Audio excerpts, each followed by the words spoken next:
Dis 'n voorreg om weer met jou te kan gesels vandag en ek wil vandag met jou praat oor die tema selfs ons smart is nie betekenisloos nie.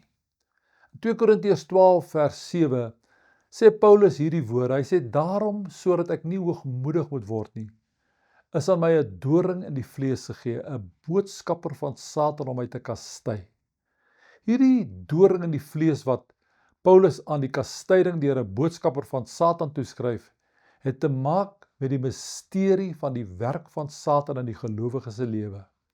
Terwyl daar by Paulus geen twyfel was oor die demoniese aard van sy ellende nie, sê hy tog, dis aan my gegee. Ons hoef nie te dink dat God 'n engel van Satan nou as dit ware ontbied het om Paulus te kom kastei nie, maar tog het God daarvoor ruimte gelaat, dit toegelaat. Paulus sê, dit is aan my gegee.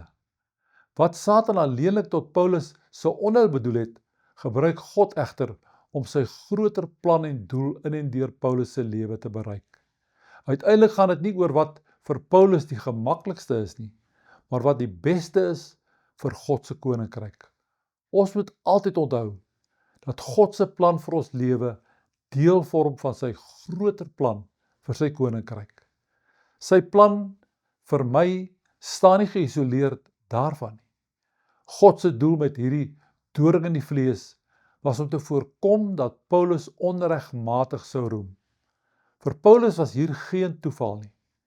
Dis die misterie wat ons nie altyd te midde van ons teëspoed en krisisse verstaan nie. Dat ten spyte van die aanslag van die bose, God nog in beheer van ons lewe is. Paulus was seker van die beskerming van God. Hierdie doring was nie toeval nie. Hy sê dit is my gegee. Wat sprake is nie die aard daarvan nie, maar die bedoeling daarvan. Inderdaad was hierin ook 'n doel.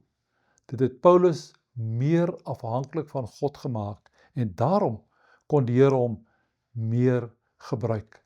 Sal ek en jy dit ook van die Here vra. Here, ek dank U dat U my ook ten spyte van die aanslag van Satan in my lewe ook kan en wil gebruik. Amen.